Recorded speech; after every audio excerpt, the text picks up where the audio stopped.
Estamos de volta aqui com o programa, nosso querido programa que tem chegado aí na sua casa, Memória Acadêmica Trajetórias. São diversas trajetórias que têm passado por aqui e hoje nós estamos com Dr. Dissé Rosado Maia Sobrinho. Está aqui conosco, além de escritor imortal de algumas academias, certo? Além disso, também é médico e professor universitário. Uma coisa interessante é que a gente não pode esquecer. Um homem, ele só sabe quem ele é se ele conhecer o seu passado. Um homem que não tem um passado, uma história, ele não pode fixar seus pés sobre o solo e dizer, eu estou nessa terra e eu conquistei. O senhor pode dizer isso. É um homem que olha para trás assim, pela história contada, e diz, olha, e o senhor falando e eu me lembrando. Só faltou dizer, não é que valeu a pena? Né? Olhando toda a história, chega no final e diz, olha para trás e diz, não é que valeu a pena? Mas me fale um pouquinho sobre seus pais. São pessoas extraordinárias. Eu tive conhecimento com seu pai lá na Exam, antiga Exam. Sim, na Exam. Eu conheci seu pai lá, na antiga Exam. Sim. Eu quero ouvir do senhor um pouquinho sobre seu pai, sua mãe, América. Né? Fale um pouquinho sobre eles. Pois é, Ricardo. É só um programa assim para a gente relembrar algumas coisas e dizer, como você disse, valeu a pena? Eu acho que sim. Mas olha, eu tenho maior admiração, carinho, respeito e amor pelos meus pais. Afinal, eles me deram tudo. Eu era uma pedra bruta, que dei muito trabalho na questão de querer aprender as coisas, dei trabalho, né? E depois eu entendi que esse era o caminho da dignidade, da honestidade, de como se fazer na vida da forma mais digna. E eles me deram isso. Meu pai era um homem admirável, um trabalhador assim, compulsivo, eu diria, muito trabalhador. Ele quase não parava, mesmo quando ele conseguia tirar férias, porque ele trabalhou um tempo na empresa de gesso, né, que era da família, e mesmo quando ele tinha férias, por exemplo, que a gente ia para Tibau, passar o tempo do veraneio lá ele continuava trabalhando naquilo, escrevendo, organizando, pesquisando, né? Então ele quase não parava de produzir coisas. E a minha vida dele é extraordinária. E com certeza ele fez um casamento muito bom com a minha mãe. Eles eram pessoas bem diferentes, mas se davam maravilhosamente bem. Claro, tinha as suas rusgas, suas brigas, mas logo eles estavam de bem de novo e continuava aquela vida de muita harmonia e de cooperação, porque ela sempre esteve ao lado dele nas coisas que ele fazia. Então, logo no começo, eles se conheceram em Lavras, Minas Gerais. Meu pai, nordestino, foi estudar em Lavras. A família achou que deveria ter um agrônomo na família. Então, das escolas daquele tempo, muito poucas existiam no Brasil. Uma das principais era em Lavras, Minas Gerais. Ele foi para lá estudar como estudante em Lavras. E ela, que nasceu em Minas Gerais, numa cidade que hoje chama Machado, na época era Jimirim, no linguajar indígena é Machado Pequeno, Machadinho, né? Para o português conservou esse nome de Machado. Também chamou Poço Fundo, mas hoje em dia se chama Machado. E fica no sul de Minas Gerais. Então meu avô era farmacêutico, interessante que meu avô paterno também era farmacêutico, meu avô materno também era farmacêutico. Meu avô materno estava passando uma hora de dificuldade financeira. Naquele tempo, né, o tempo de pós-guerra, ou de pré-guerra, da Segunda Guerra Mundial, ele comprou uma farmácia que se chamava Franco-Italiana. Farmácia, não, Ítalo-Brasileira. E a gente sabe que o eixo foi formado pela Alemanha, o Japão e a Itália, né? que guerreou, que entrou na guerra contra os aliados. Então houve um boicote comercial no Brasil àqueles que eram italianos, japoneses ou alemães. E ele não tinha nada de italiano, o meu avô, mas comprou essa farmácia para continuar a vida dele, né? E como farmacêutico. Então houve esse boicote na época e ele se viu numa situação econômica bem difícil. E botou os meninos para trabalhar, para ajudar, né? E a minha mãe foi ser professora daquele tempo do primário, né? Em Lavras. E lá eles se encontraram. E depois, quer dizer, ele nordestino, ela do sul de Minas, mas foi criada mais em São Paulo, e então de terras bem distantes. Ela nunca tinha vindo no Nordeste, não sabia muita coisa do Nordeste, e ela de uma família evangélica e ele de uma família católica. Ela nessa hora difícil economicamente, e ele lá tinha a fama de que tinha algum dinheiro, não tinha nada, mas tinha essa fama, quer dizer, eram completamente diferentes.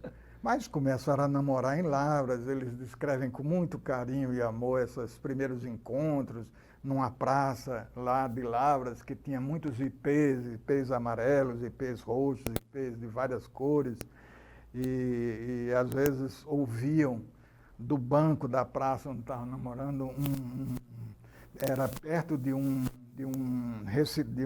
onde tinha um recital de piano, uma professora de piano, e ela tocava músicas muito bonitas, e aquilo talvez tenha embalado o namoro lá dele. Aí depois ele formado, ele veio para Mossoró, e ela voltou para a casa do pai, para São Paulo. E aí eles resolveram, ele prometeu, né, que ia casar com ela, e até o meu avô achou assim, ele foi embora, não sei o quê, mas fez uma carta para ele. Aí ele reafirmou os compromissos que tinha, e que tinha muito respeito pelo sogro, né, pela sogra, e que por ela tinha muito amor. O meu avô, nessa carta, dizia que ela era uma pessoa muito querida pela família. Bom, uma cobrançazinha bem assim, né? Bem ao estilo deles. O fato é que ela casou lá em São Paulo com um irmão por procuração. E ele casou com ela, né, aqui, com uma irmã dele por procuração. Depois ela veio, em 1947. O pai dela embarcou-a num avião em São Paulo. Esse avião veio pinga-pinga até Mossoró. Chegou no aeroporto de Mossoró e ela contava com uma coisa assim como passou no Rio de Janeiro aí à noite, muitas luzes, passou em Salvador, luzes, passou em Recife, luzes menos, né? E quando o comandante disse, e agora nós estamos sobrevoando o aeroporto de Mossoró, ela viu tão poucas luzes, se assustou. Ficou preocupada, será que vai caber esse avião lá? Mas coube. E ela foi recebida por aquela família numerosa, foi muito bem recebida, muito bem acolhida, ela se deu muito bem aqui, embora ela nunca tivesse pisado no Nordeste, foi a primeira vez, foi Mossoró, e ela fez muitas amizades, ela era uma pessoa muito que se dava muito bem com as pessoas, era muito ouvida, né? Era procurada pelas pessoas até para receber dela conselhos, às vezes as pessoas mais velhas até, mas recebiam dela a ajuda, o abraço, a solidariedade, tanto dela como dele também. Eu achava, assim, a nossa casa sempre foi assim, sempre teve muita frequência de pessoas que procuravam eles por vários motivos.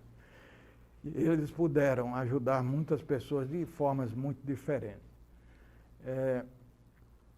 Muitas dessas coisas que eles fizeram, eu só soube depois da morte deles, porque as próprias pessoas que vinham se solidarizar com a gente, contavam, olha, seu pai fez isso, aquilo. E eu não sabia, nem minhas irmãs, e nem o que mamãe também fazia, a gente, de bem, né, a gente não sabia também. Então era aquela lição bíblica, né, que a sua mão, né, quando a esquerda der, a esquerda não saiba o que a outra fez. Exatamente. Agora, assim, dessas lembranças emocionantes, estou vendo que o senhor está emocionado ao lembrar do seu pai, isso é muito bom e é uma lição para quem está nos assistindo. O pai e a mãe respeitado, como diz as Escrituras, conduz o homem a lugares bons. Isso. É um mandamento com promessa. Lembra de duas coisas emocionantes, ou de uma que aconteceu com você e seu pai, e uma com você e sua mãe? Bom, Ricardo, a gente pode lembrar de várias coisas, e assim de supetão, bom, mas vamos ver.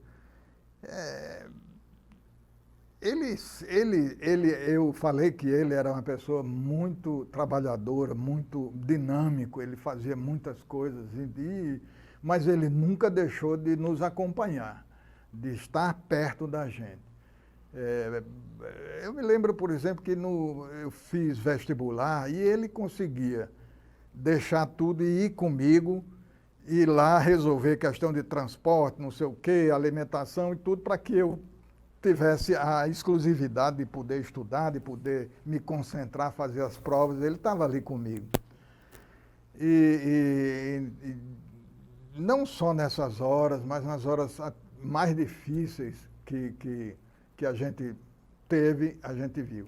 Para dar um exemplo de como a América, a minha mãe, era, eu cito a história que foi contada, que se diz que quando Dissé, o meu tio, morreu num acidente de avião, em 1951, ele era governador do estado, ele era a pessoa que liderava a família na questão de finanças e de tudo, porque ele nem era o filho mais velho de Jerônimo e de Isaura Rosado Maia, mas ele era aquela pessoa, né, que tomava conta dos negócios. E junto com a mãe dele, que era a dona Isaura, era ela mais a que educava a família. E quando Dissé morreu, a pessoa que escolheram para dar notícia à dona Isaura, a mãe que tinha perdido um filho, assim, num desastre de avião, não tinha 42 anos de idade, Dissé, quando morreu, foi a América. Foi a América. A pessoa que foi escolhida, quer dizer, uma pessoa nova na família, mas que já tinha conquistado a confiança, o carinho, a amizade de todos. E foi ela que sentou com Dona Isaura e comunicou essa notícia triste, muito abaladora para todos. E nessa hora, Dona Isaura disse, esse filho não foi um filho só meu, sempre foi um filho do povo. Ah, que coisa boa, né? Foi uma hora bem difícil para todos. Eu acredito. Eu digo coisa boa no sentido de, assim, ela reconhecer que não pertencia só a ela. Pertencia a todo o povo que chorou. Aquela dor da perda dela, né? Que tinha uma vamos dizer assim, uma vocação pública muito grande, né, também. Então, foi ela que fez. E, aliás, a minha mãe, ela não, e como meu pai também, eles não tinham uma distinção assim para amizade. Não, eu só vou ser amigo de pessoas ricas. Eu vou só ser amigo de pessoas que saibam muita coisa. Não, eles tinham a capacidade, a sensibilidade e o gostar de conviver com as pessoas, independente do seu status social, de sua religião, de sua cor de pele, independente de tudo. Isso foi uma grande lição para a gente também, porque nós tivemos também essa possibilidade de termos esse comportamento também, não tão bacana como eles dois, mas de certa forma também fomos educados assim. Que coisa boa. Bom, gente, a gente está terminando já o terceiro bloco. Antes de terminar, a gente tem também participando do Doutor Dissé, Wanda Jacinto. Wanda Jacinto nos enviou o Poetizando. Vamos ouvir Poetizando com Wanda Jacinto. Olá! O nosso resgate literário de hoje nos trouxe a poetisa potiguar Evanir Pinheiro, mais conhecida como Eva Potiguar, escritora, poetisa e doutora em educação pela UFRN. É membro da SPVA-RN e ALAMP.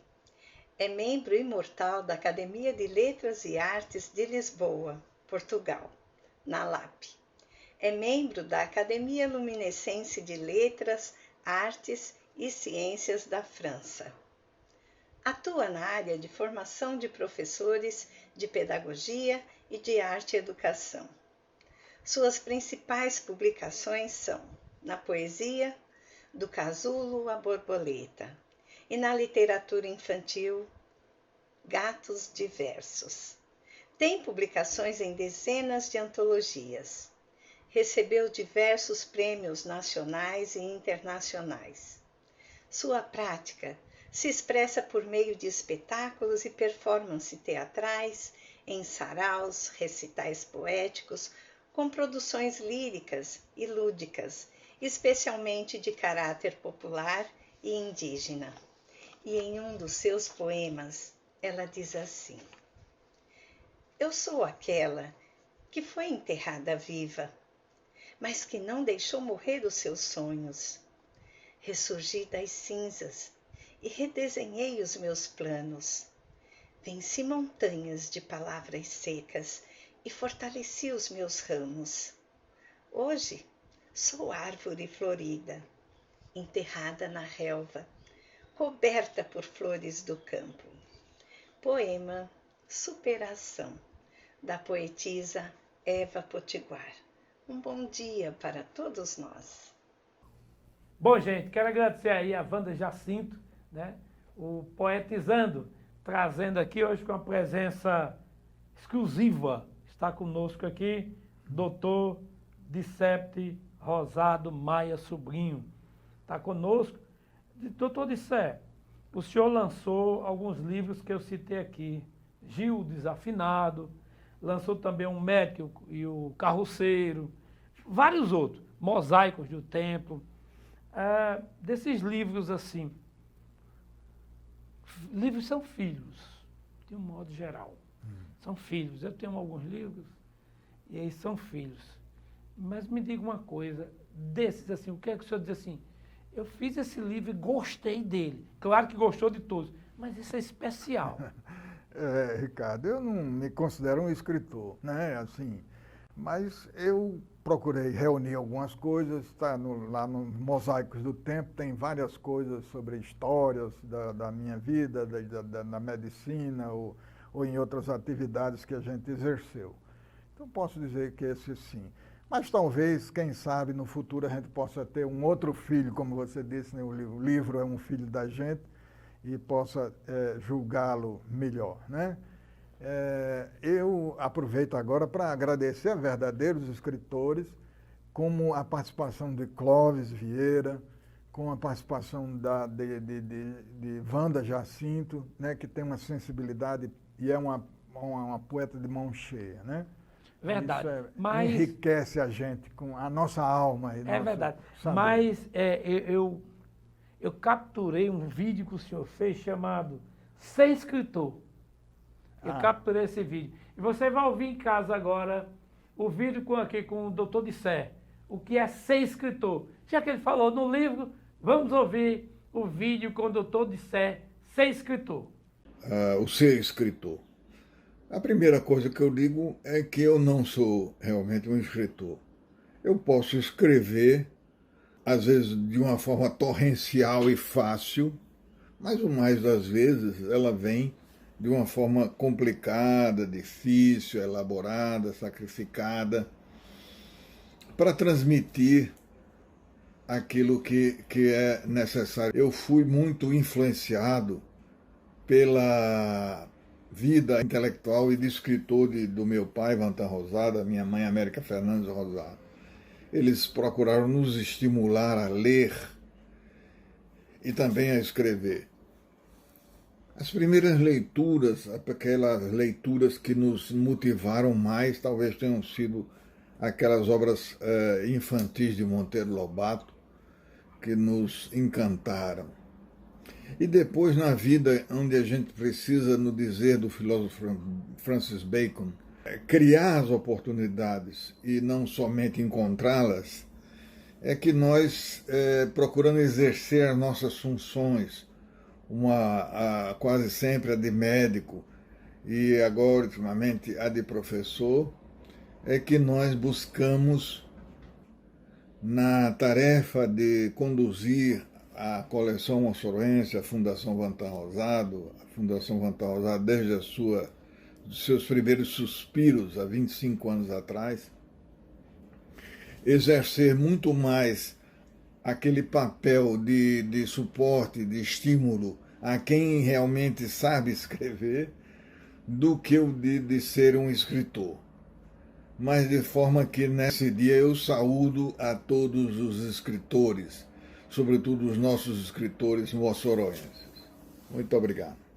Doutor Dissé, me fale um pouquinho sobre a sua chegada na AMOL, Academia Moçoroense de Letras.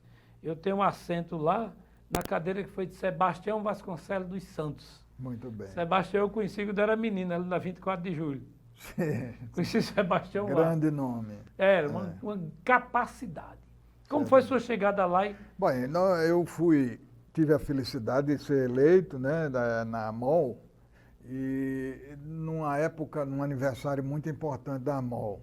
E o meu patrono é Gonzaga Chimbinho. Uma pessoa também muito ilustrada e com muita contribuição à cultura de nossa terra, né? Então isso me motivou muito a entrar na academia e lá ter uma convivência muito boa, porque uma entidade que é dirigida com tanta maestria por Hélder Aeronildes, né? Eu sempre digo que eles formam um casal, Hélder, com Zélia, um casal digamos assim, parece um hollywoodiano. É verdade. Não é que baila na vida da forma mais elegante possível, tanto nas suas amizades, como nas suas atividades de trabalho, como na sua atividade familiar, como nas várias áreas de nossa vida. Doutor Dissé, e a Fundação Vantan? Fala um pouquinho sobre a Fundação Vantan, porque é assim, minha visão. Eu faço parte da fundação, estou lá na diretoria junto com o senhor. Sim. Eu acho, assim, as autoridades, aí eu falo diretamente a vocês, autoridades da cidade e do estado. A Fundação Vantan é a memória viva da cidade de Mossoró e do estado do Rio Grande do Norte. Por lá passaram, em média de livros escritos, de 4.700 a 5.000. Então, títulos que foram lançados. Então, assim, falta um olhar melhor para a Fundação Vantan pelas autoridades. O que é esse olhar melhor que você está em casa me perguntando? É ter um carinho especial pela cultura. Aquela multidão de livros, a cultura que foi deixada. Não vamos deixar se estragar com o tempo. Vamos pegar a Secretaria de Cultura. Secretária de Cultura. Nós temos a Fundação Vantan. Está pedindo ajuda. Fundação Vantan. Nos fala um pouquinho da Fundação Vantan. Certo. Antes que eu me esqueça, eu queria aproveitar isso que você falou, concordando inteiramente, e dizer que esses grandes espetáculos que hoje fazem Mossoró se destacar, como Chuva de Bala, no País de Mossoró, e todos esses outros grandes espetáculos, eles foram onde é a raiz deles. é na coleção moçoroense. Grande né? verdade. Os autores, Grande Crispiniano Neto, o Tarcísio Gurgel, os autores que escreveram o enredo dessas grandes peças teatrais que são levadas ao ar livre em Mossoró, beberam na fonte da coleção moçoroense. A coleção moçoroense, antes de falar na fundação, a gente tem que falar na coleção moçoroense, foi criada por Vantan em 1949. Está com 74 anos, em setembro agora, 74 anos, a coleção moçoroense. E ela começou quando Vantan insistiu com o prefeito da época de Sé Rosado em criar uma biblioteca e um museu municipais. E incorporou essa ideia. Na organização da biblioteca e do museu, muitos trabalharam, ou todos, quase todos, trabalharam de graça, como Vantan, América, né? Na montagem da biblioteca e do museu. E outros nomes, como Rafael Negreiros, outros nomes se destacaram. Visuí Rosado, né, conseguiu muitos livros para a biblioteca. E depois, muitos anos depois, Ney Pontes Duarte, que hoje é o nome da Biblioteca Municipal. Então, muitos colaboraram, mas principalmente Vantan e América. Então, dentro da biblioteca começou-se a imprimir um boletim informativo. Informava as coisas da biblioteca, as coisas do museu. E desse boletim foram sendo feitos livros, e desses livros é que começou a coleção moçoroense. Então, a gente pode dizer que o boletim informativo da coleção moçoroense gerou toda essa sequência enorme de títulos publicados que você já ressaltou. Durante o tempo da coleção moçoroense, ela foi primeiro apoiada então pela prefeitura, né? Depois, muito tempo depois, pela uma fundação que existia na antiga Exam, chamada Fundação Guimarães Duque. Depois houve um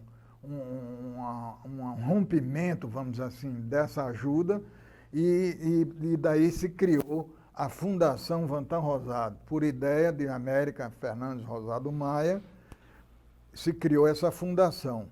E no começo foram 14 instituidores dessa fundação, e eu fui nomeado seu primeiro diretor-presidente, e se estabeleceu então a diretoria. Desde então, desde 1995, portanto, a Fundação Vantan Rosado tem 24 anos. Então, nesses mais de 20 anos, nós estamos dirigindo essa fundação. Essa fundação foi criada para manter a coleção moçoroense, que você imagine como é difícil, como é complicado gerir um patrimônio enorme de publicações, né? A gente já atravessou todo tipo de problema, né? Vantan já dizia, é como se fosse uma doidice querer fazer cultura daquele jeito. Mas ele também dizia que aquilo era quem mantinha ele animado, ele vivo, né? Ele muitas vezes disse isso também. Mas as dificuldades foram sempre muito grandes durante o tempo que ele viveu e, sobretudo, depois que ele se foi, que ele faleceu em 2005. Né? Então, melhor dizendo, como o grande Luiz da Câmara Cascudo dizia com os amigos, ele encantou-se em 2005. Né? Então, daí as dificuldades continuaram e talvez muito mais acentuadas, né? Porque você imagina uma mudança de uma casa para outra, com as suas coisas. Como é difícil, né? Muitas vezes é bem complicado. Mas você imagina um acervo que deve ter mais de 100 mil exemplares, né? Porque aqueles títulos são, né? Então, é muita coisa.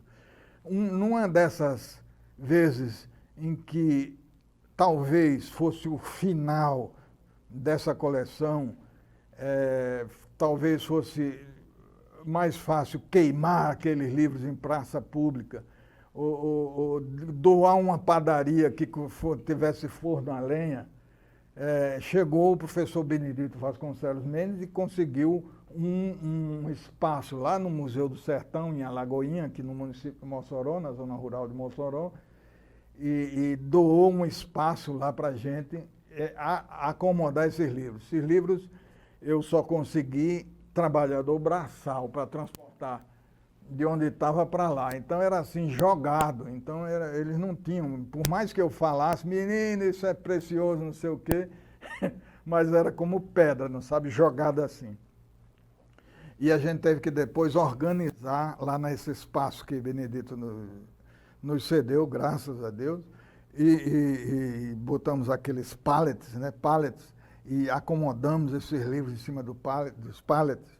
Nesse tempo a gente já contou em alguma época com a ajuda antes disso, com a ajuda de Caio Muniz, o poeta Caio Muniz, e de Raniele Alves, que foram funcionários muito importantes na história da fundação, da coleção moçoroense, e ultimamente em que nós conseguimos um abrigo, porque Benedito não podia ficar com a coleção moçoroense lá no Museu do Sertão indefinidamente.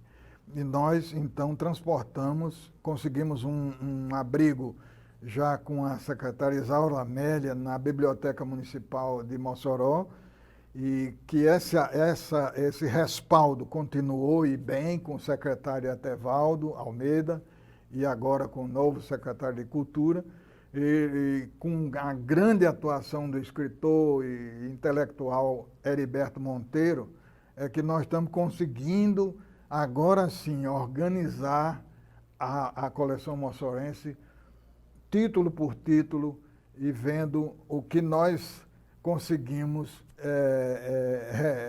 conservar durante todo esse tempo. Então, o trabalho agora está sendo esse, de organizar título por título, e a coleção já está à disposição. Nós temos feito muitas doações de livros a instituições que nos pedem gratuitamente, apenas nós queremos que a pessoa se responsabilize pelo transporte, mas a doação não se cobra nada. E também nós temos a visita de vários pesquisadores desde crianças, que vão fazer trabalhos escolares, pesquisadores de graus mais, vamos dizer assim, adiantados, pesquisadores que estão fazendo mestrado, que estão fazendo doutorado. Todos esses pesquisadores vão consultar lá a coleção moçorense, que já está há muito tempo, há esses anos todos, sempre à disposição. Então nós continuamos de portas abertas. Não tem sido fácil, né? Eu acho que esse foi um trabalho que eu, vamos dizer, tenho feito. Com certeza muitos outros teriam feito melhor, mas eu tenho dado a minha contribuição nessa parte. Que coisa boa. Não falamos ainda que o senhor foi secretário de Saúde em Mossoró. Mas Sim. Fica para um próximo programa, a gente vai sentar. Mas se o senhor puder dar uma palhinha sobre isso, passou um período como secretário também, sim, não foi? Ricardo, vamos dizer, foi criado na gestão de Desuí Rosado como prefeito. Eu diria, o primeiro órgão que realmente poderia ser chamado do embrião de uma Secretaria de Saúde, que era a Fundação de Saúde de Mossoró, a FunSaúde. Funcionou ali na Juvenal, na Dr. Marcelino, João Marcelino com a Juvenal Lamartine. Então, ali naquela esquina funcionou a FunSaúde. E durante esse período, foi um período muito intenso, eu passei um ano e depois um ano, e 2 anos então, a gente pôde comemorar várias vitórias, como, por exemplo, medicações. Não era obrigação da prefeitura dar medicações, mas nós conseguimos doar vários medicamentos, conseguimos modificar a estrutura de atendimento dentário, porque só se fazia extração. Nós conseguimos fazer restauração, até contra vozes que se colocaram contra. Ah, mas não precisa. Gente não quer saber de restaurar, quer saber de arrancar os dentes, de perder os dentes. Nós víamos de uma forma diferente. De estabelecer o primeiro laboratório de análises clínicas do município. E foram várias vitórias. Várias ações, não é? Uma pequena, adquirindo ambulâncias para que elas dessem apoios, porque nós começamos a rede municipal de saúde, começou na nossa gestão com um centro clínico especializado, atendia pediatria, ginecologia, cardiologia, neurologia, várias especialidades que a população tinha muita carência, e um primeiro posto de saúde do município que foi construído lá na localidade de Bom Jesus. Bom Jesus a gente escolheu porque era zona rural, mas não era tão afastado do centro. É verdade. E a gente estava começando, então era complicado. Os primeiros pontapés. Fazer essa gestão dessas duas unidades saúde. E tudo. E os Então, outros.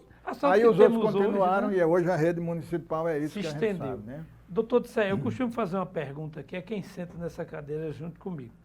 Porque eu sempre digo uma coisa. A história de quem viveu é quem sabe. Eu sei a minha história, a minha trajetória. Quem é Dissé por Dissé mesmo. Complicou agora.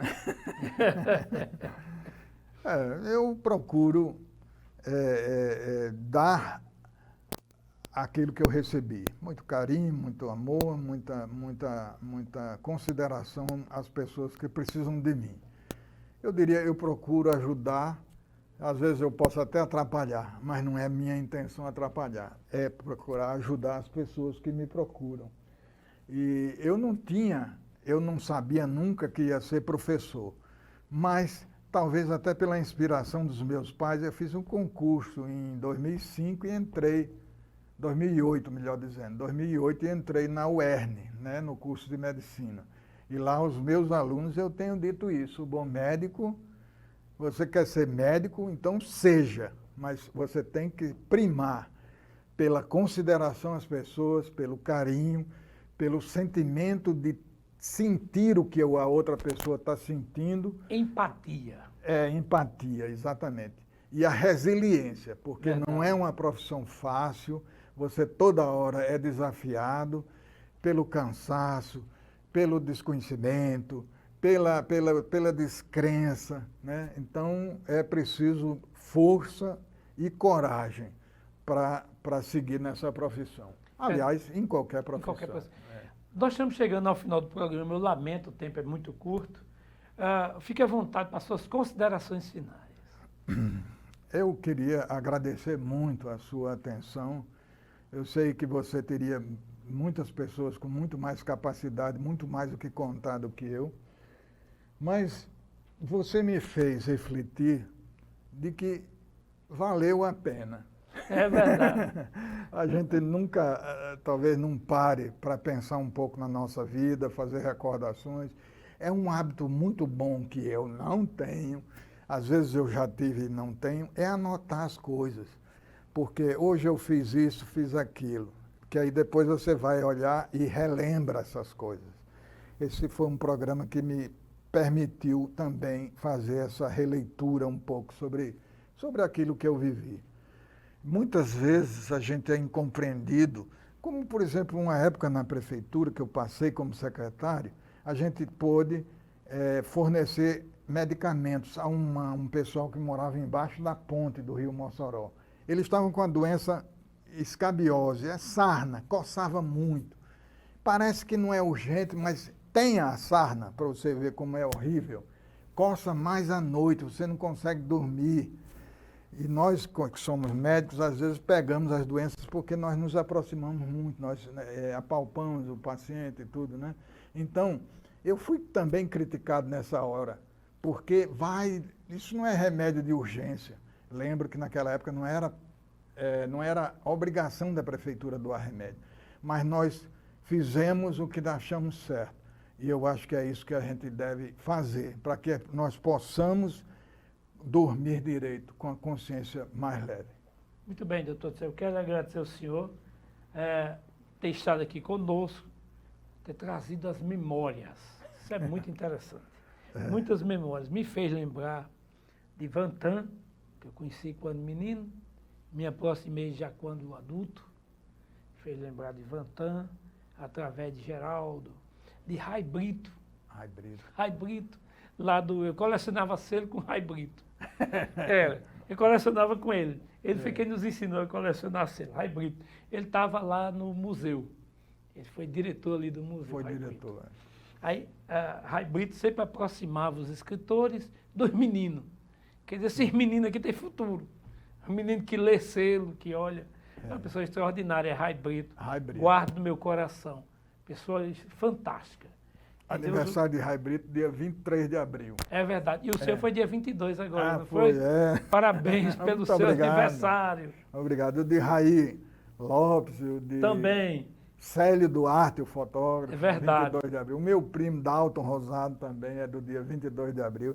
Eu brinco às vezes, eu sou do dia 22 de abril, tenho 523 anos, dia do descobrimento do Brasil. Então, gente, descobrimento.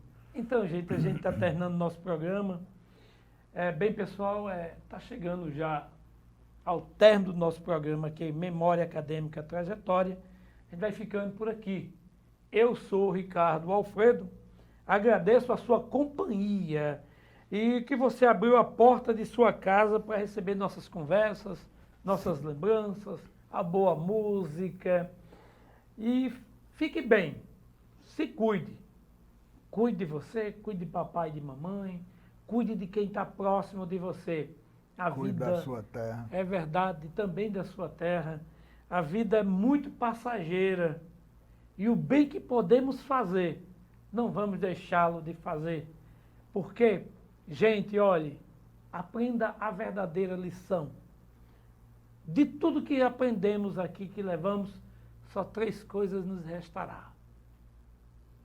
3 coisinhas. O que, Ricardo? A esperança, a fé e o amor. Sem dúvida. E o amor é a medida de todas as coisas. Jamais esqueça, nossos pecados, o que conquistamos e o que fizemos, nem serão lembrados.